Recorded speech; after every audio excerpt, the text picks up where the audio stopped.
प्रस्थान किए हैं अपने घर के लिए।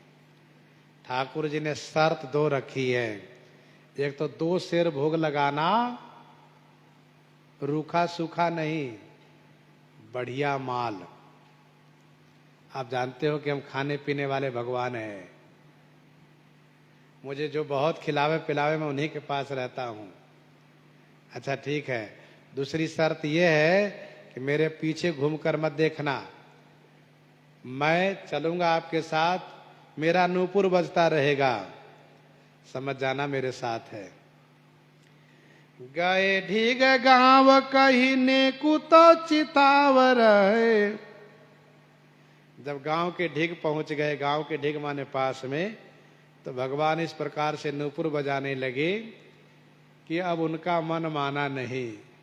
सोचा जरा चलने वाले ठाकुर जी का दर्शन तो करूं, कैसे चल रहे हैं, इतना बढ़िया नूपुर बज रहा है, चल रहे हैं कि नृत्य कर रहे हैं, जरा देखूं तो।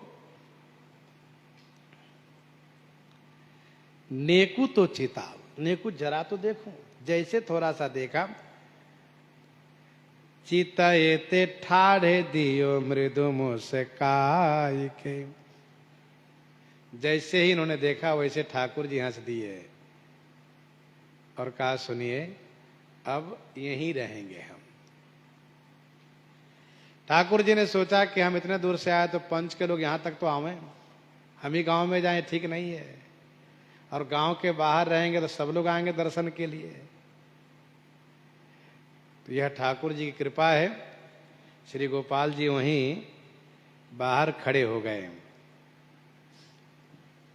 इन्होंने कहा प्रभु वो सामने गांव है, आ तो गए, थोड़ा चल लीजिए। कहा ना, मैं नहीं जाऊंगा, मेरी शर्त है, तुम ध्यान रखे हो ना, याद है ना तुम्हें। कहा प्रभु अब क्या होगा। कहा जाओ सबको बुला लाओ, मैं यहीं से गवाही दूंगा। कहा ठीक है, ल्यावो जो बुलाए कहो, आए देखो आए आप, सुनत ही चौकी सब, ग्राम आयोधाए कई, ल्यावो जो बुलाए। श्री गोपाल जी ने कहा आप जाकर के बुला लाइए सबको, पंच को। ये दौड़ते हुए आए गांव में। कहा पंचो पंचो आइए चलिए, साक्षी देने के लिए श्री गोपाल जी, श्री वृंदावन बिहारी जी आ गए हैं। आ गए कहां। ल्यावो जो बुलाए कहो आए, देखो आए आप सब चल के दर्शन कीजिए। सुनत ही चौंकी, सुन के ही पूरे गांव वाले चौंक गए। अरे वृंदावन बिहारी आ गए, गोपाल जी आ गए, इसका मतलब ये ब्राह्मण सच्चा है। और हां, इनकी भक्ति से प्रसन्न हो करके ठाकुर जी गवाही देने आ गए। अरे चलो चलो दर्शन करने चलो। सब ग्राम आयोधाई के, तब केवल पंच ही नहीं बल्कि गांव के सभी लोग दौड़ते हुए आए। धाए धाम काम सब त्यागी, सब आए। बोली के सुनाई साख, लोगों को लगा ये तो मूर्ति है। तो ठाकुर जी ने सबके सामने कहा कि मैं वृंदावन से इनको गवाही देने के लिए आया हूं। उस वृद्ध ब्राह्मण ने मेरे सामने ही कहा था कि मैं अपनी बेटी का विवाह इनके साथ करूंगा, तो मेरा आना ही ये प्रमाण है। आप सब इनके साथ उनकी बेटी का विवाह करा दीजिए। खुश हो गए सब लोग। कहा मूर्ति नहीं, सचमुच भगवान है। हाँ बोलते हैं, आनंद आ गया। बोली के सुनाई साख, साख माने साक्षी दिए। पूजी ही अभिलाख। अब गांव के तमाम लोग कहने लगे सुनिए हम अपनी बेटी का विवाह इनके साथ करेंगे। पंचों से कहा सुनिए जाने दीजिए उनको, मैं अपनी बेटी दे रहा हूं, धन दे रहा हूं, इनके साथ विवाह हमारी बेटी का होगा।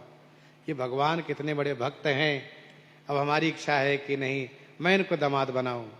तब पंचों ने कहा नहीं, जिनके लिए ठाकुर जी गवाही देने वहां से आए हैं उन्हीं बेटी के साथ, उन्हीं लड़की के साथ उनका विवाह होगा। उस वृद्ध ब्राह्मण ने कहा जय हो पंच परमेश्वर, बहुत अच्छा किए, हम तो पहले से चाहते थे और बहुत अच्छा हुआ मेरी बेटी का विवाह हो। फिर तो बड़े धूमधाम से विवाह उत्सव हुआ, पूरे गांव वाले लोग प्रसन्न हो गए हैं। लाख लाख भांति रंग भर्यउर भाए कई। कुछ वर्ष पहले दास जब गया था दर्शन करने के लिए, तो वहां के एक ब्राह्मण देवता कह रहे थे कि महाराज यहाँ ये पूरा क्षेत्र ब्राह्मण का ही था। प्रशंसा कर रहे थे उस गांव की।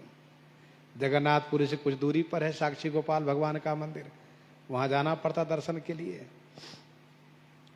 लाख लाख भांति रंग भर्यउर भाई के, सबके हृदय में प्रेम भर गया।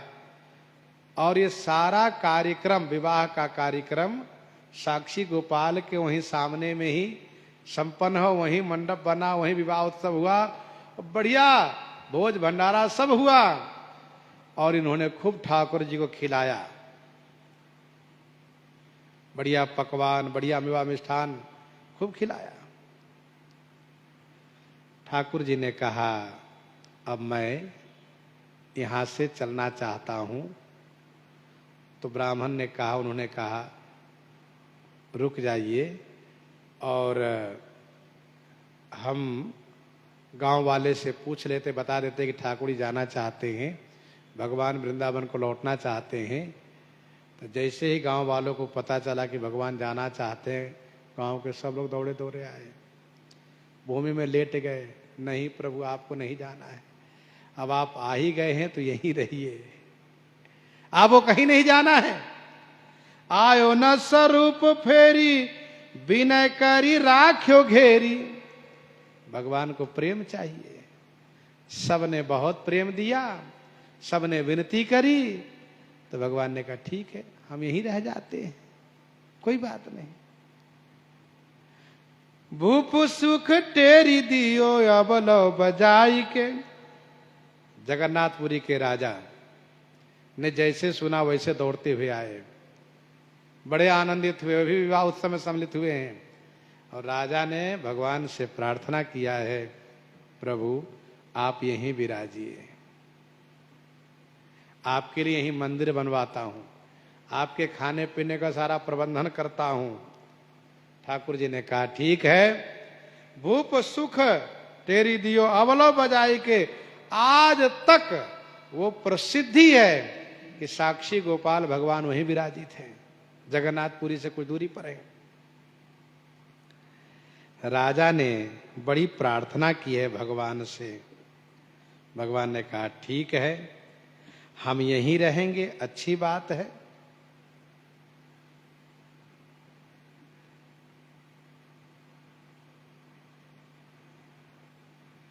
कटक नरेश गोपाल हिलायो।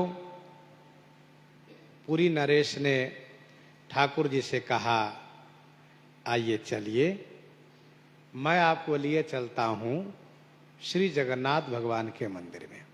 कहा चलो। कटक नरेश गोपाल हिलायो, जगन्नाथ मंदिर पधरायो। जगन्नाथ भगवान के मंदिर में उनको पधरा दिए। जगन्नाथ भगवान ने सोचा हाँ मेहमान रूप में आए हैं, इसलिए जब भोग की थाली जब आती है तो सर्वप्रथम जगन्नाथ भगवान गोपाल जी को अर्पित करते, लीजिए पहले आप पाइए फिर हम पाएंगे। तो गोपाल जी क्या करते हैं, जितने मेवा मिष्ठान पकवान है सब पा जाते हैं और कढ़ी और महाप्रसाद जगन्नाथ भगवान के लिए छोड़ देते हैं। अबे ठाकुर जी की लीला बड़ी विचित्र। धरत भोग प्रथम ही आरोगे, जगन्नाथ नहीं पावत भोगे।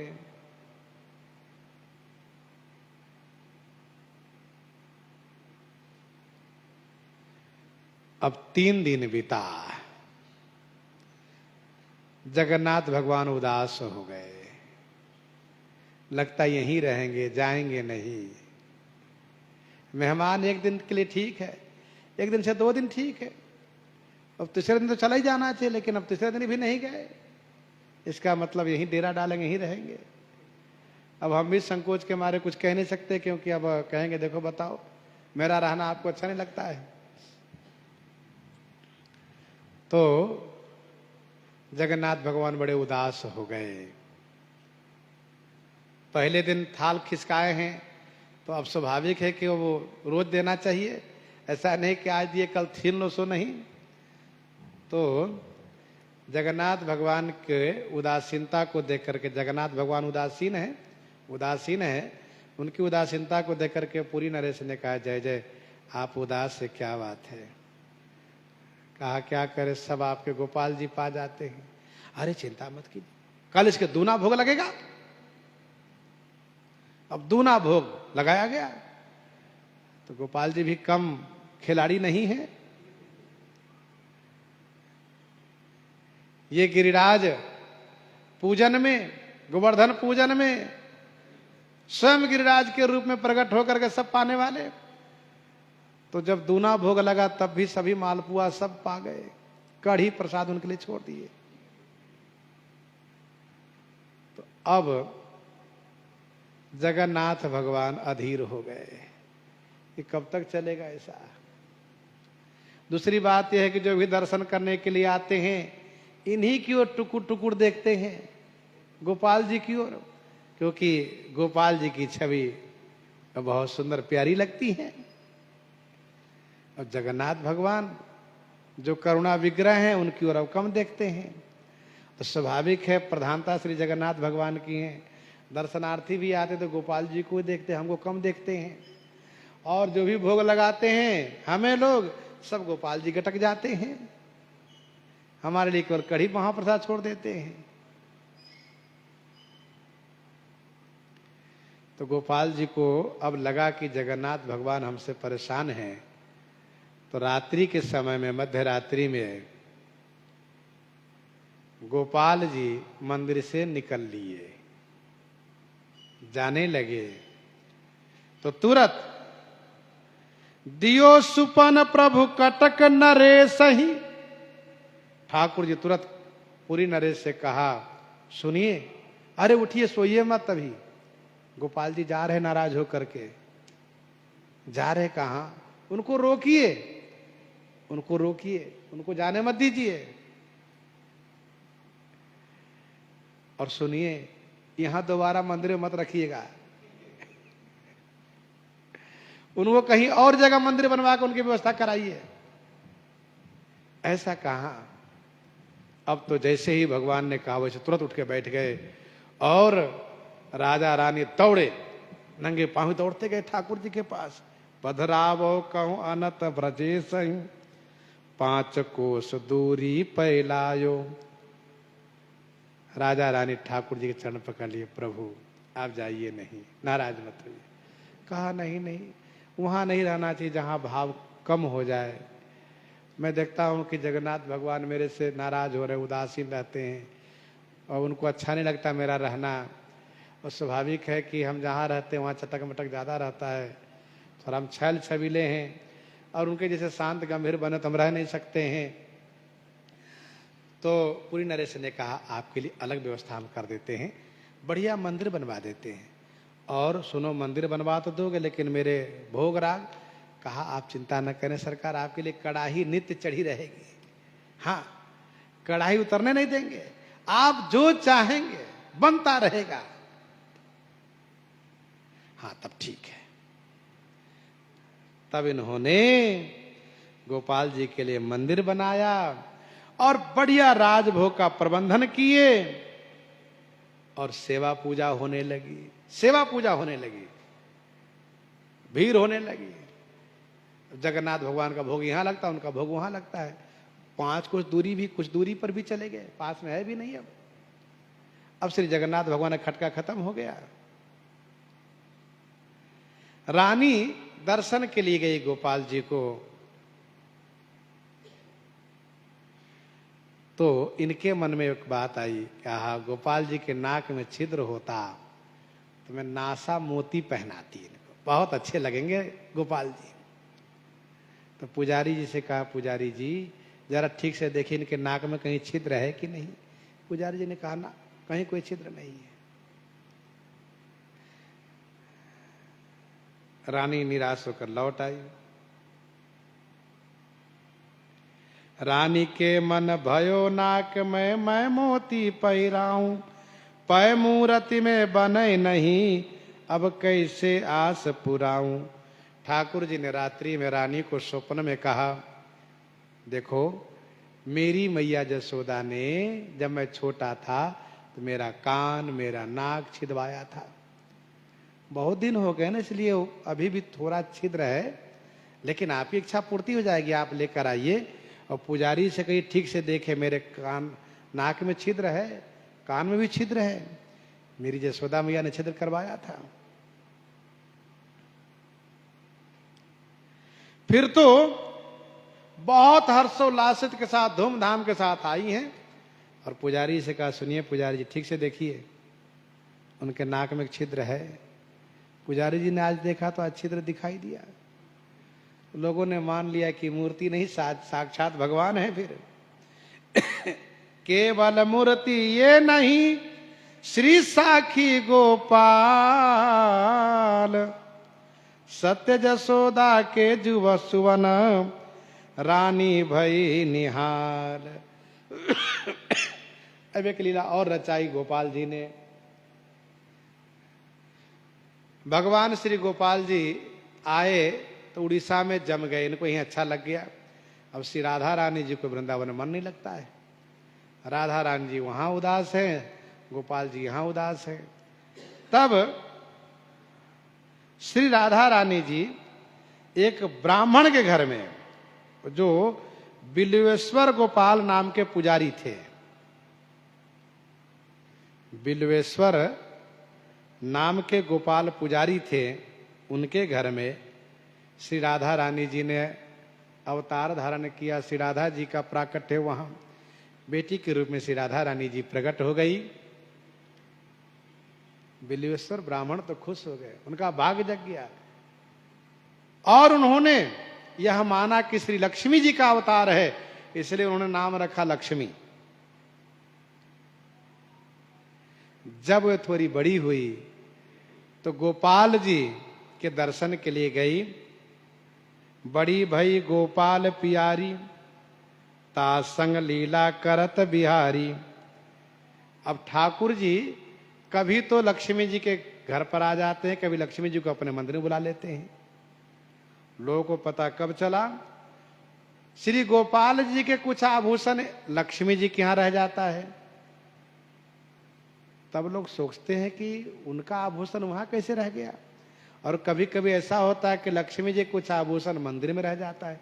पुजारी जी कहते हैं कि आभूषण उनका यहां कैसे आ गया। तब सबने समझा कि सचमुच श्री राधा रानी का ही ये प्राकट्य है।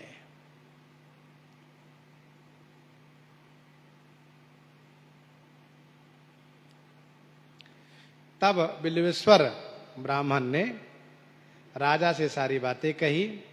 राजा ने श्री राधा रानी जी की सुंदर मूर्ति बनवाई और श्री राधा रानी जी की मूर्ति बनवा करके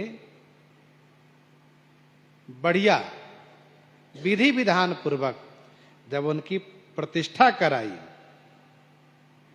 जैसे ही उनकी प्राण प्रतिष्ठा कराई गई मूर्ति की, वैसे श्री लक्ष्मी जी शरीर छोड़ करके उसी क्षण उस मूर्ति में समाहित हो गई। तो बिल्वेश्वर ब्राह्मण समझ गए, इधर प्राण प्रतिष्ठा हुई, श्री राधा जी का आवाहन किया गया, यहाँ लक्ष्मी जी का शरीर पूरा हुआ। इसका मतलब ये है कि ये लक्ष्मी श्री राधा रानी है। तो श्री राधा रानी जी वहाँ विराजित हो गई। तब से श्री राधा रानी जी उस मंदिर में विराजित हो गई। तो साक्षी गोपाल के नाम से वह मंदिर प्रसिद्ध हुआ है। आज भी जगन्नाथ भगवान के दर्शनार्थ जो भक्त जाते हैं जगन्नाथपुरी, वे साक्षी गोपाल भगवान के दर्शन अवश्य करते हैं। इस प्रकार से साक्षी गोपाल की कथा इन्हीं के साथ आज सीताराम सीताराम सीताराम सीताराम।